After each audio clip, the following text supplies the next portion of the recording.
শেখ হাসিনা মহাবিপদে আছে, সুবিধাজনক অবস্থানে নাই। আপনারা যারা তার চেয়ারটা, ক্ষমতার চেয়ারটাকে দেখতেছেন, তারা শুধু তার ক্ষমতার চেয়ারটাকে দেখতে পারতেছেন, কিন্তু এর বাইরে অনেক কিছু ঘটতেছে যেটা আপনারা দেখতেছেন না এবং আমরা অনেক কিছু দেখতেছি না। বাংলাদেশের একটা সরকার কখনো একটা পুরো জাতির বিরুদ্ধে গিয়ে বেশি দিন টিকে থাকতে পারে না। আজকে বাংলাদেশের 75% উপরে মানুষ এই সরকারকে, 75% বললে ভুল হবে, আই থিঙ্ক 90% মানুষ এই সরকারকে বর্তমান ঘৃণা করে।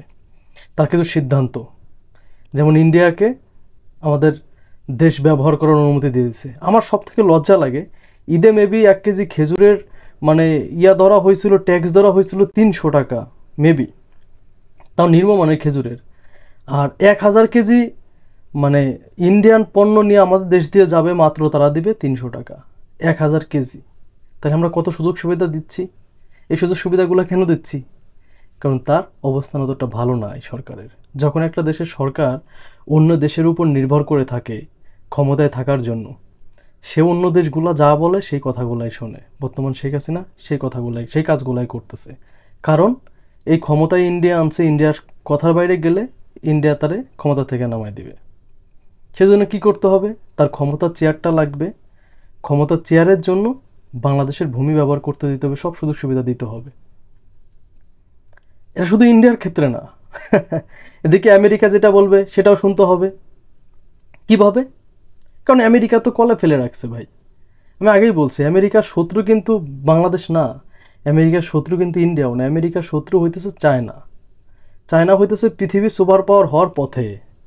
আরে আমেরিকা এত বছর ধরে পৃথিবী মোড়লগিরি করতেছে, সেই মোড়লগিরি অন্য কেউ নিয়ে যাবে, সেটা তো সহ্য করবে না। এই জন্য আমেরিকা এটা নিয়ে বেশি মাথা ব্যথা বাংলাদেশ নিয়ে। কারণ এই বাংলাদেশের অবস্থান, আগে ভিডিওতে বলছি যে ভূ রাজনীতিগত অবস্থা দিয়ে বাংলাদেশের অবস্থা খুবই গুরুত্বপূর্ণ একটা জায়গায়। বুঝতে পারছেন? এই যে বাংলাদেশের মাঝখানে যে ট্রেনে শুধু মালামাল নেবে, এটা ভুল কথা। ট্রেনে শুধু মালামালই নেবেন, অনেক কিছুই যাবে। বুঝতে পারছেন? এখন কেন সুবিধাজনক অবস্থায় নাই এবং মহা বিপদে আছে, এটা আপনারা নিজেরাই বুঝতে পারবেন। দেখেন, সে কিন্তু এই যে কোঠা আন্দোলনের যে ব্যাপারটা, এটা কিন্তু সে নিজেই আনছে এই সরকার। হয়তো অন্য কোনো ইস্যু ঢাকার জন্য অথবা অন্য কোনো আন্দোলন হওয়ার সম্ভাবনা ছিল এটার জন্য, কিন্তু এটাই গলার কাটা হয়ে দাঁড়াইতেছে। ইন্ডিয়াকে দেয়াইছে, এখন চায়না যেটা বলবে সেটাও শুনতে হবে।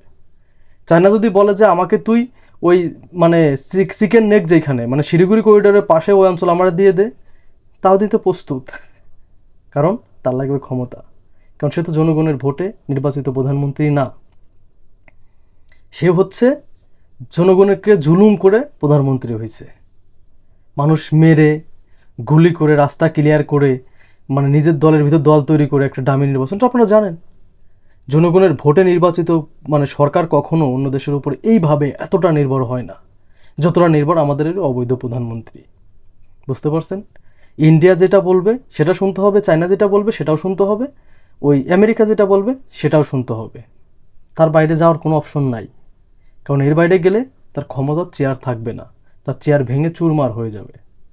আর চেয়ার ভেঙে চুরমার হয়ে গেলে বাংলাদেশের মানুষ তার বিচার করবে, সেটা ভালো করেই জানে।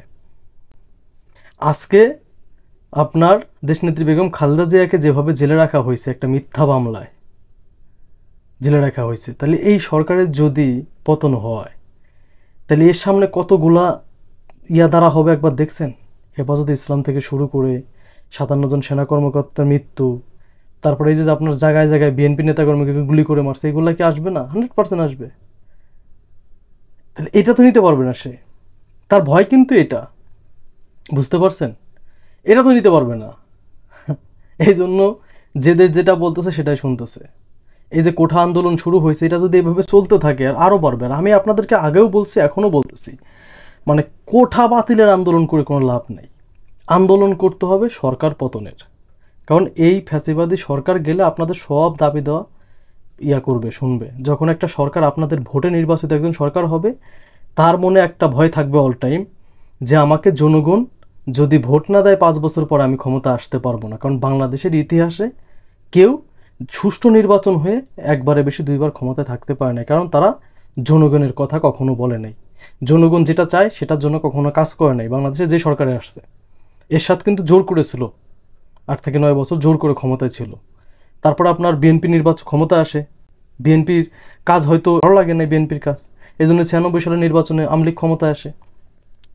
96 থেকে 1 সাল পর্যন্ত আওয়ামী লীগের কাজ হয়তো বাংলাদেশের জনগণের ভালো লাগে নাই, এই জন্য আবার নির্বাচন হয়, সেই নির্বাচনে বিএনপি ক্ষমতায় আসে। আপনি একটা জিনিস করবেন, জনগণ আপনাকে শিক্ষা দিয়ে দেবে, সেই শিক্ষাটা কিন্তু এই যে 9 সালের পরের থেকে জনগণের কোনো কথা, কোনো কিছু, সব কিছুই তো বাদ।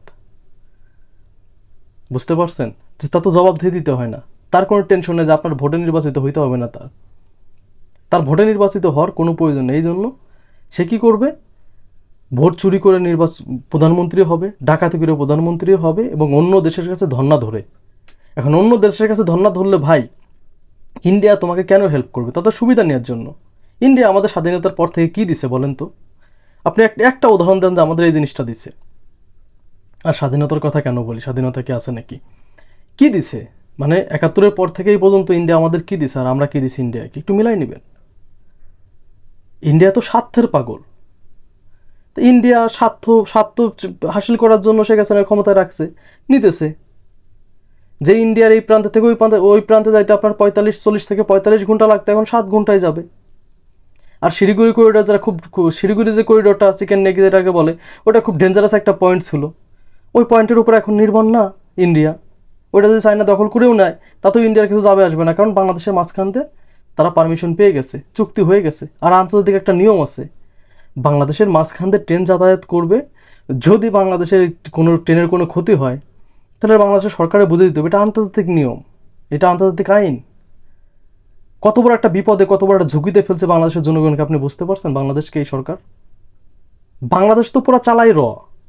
এখন র যদি মনে করেন চিন্তা করে যে ট্রেনে একটা আগুন ধরাই দেবো, ট্রেনে আগুন ধরাই দিয়ে বাংলাদেশের সাথে একটা তফারফা করবে, ট্রেনে আগুন ধরাবে রয়ের এজেন্ট ইন্ডিয়ার, আর নাম হবে কার? বাংলাদেশের জনগণ পড়াইছে, জামাত বিএনপি পড়াইছে। তখন কি অবস্থা হবে? ইন্ডিয়ার সেনাবাহিনী আসবে, আন্তর্জাতিক আইনের হবে, এইভাবেই তো হবে। সিকিম কিভাবে দখল করছে? হায়দ্রাবাদ কিন্তু একটা রাষ্ট্র ছিল, এটা কি জানেন আপনারা?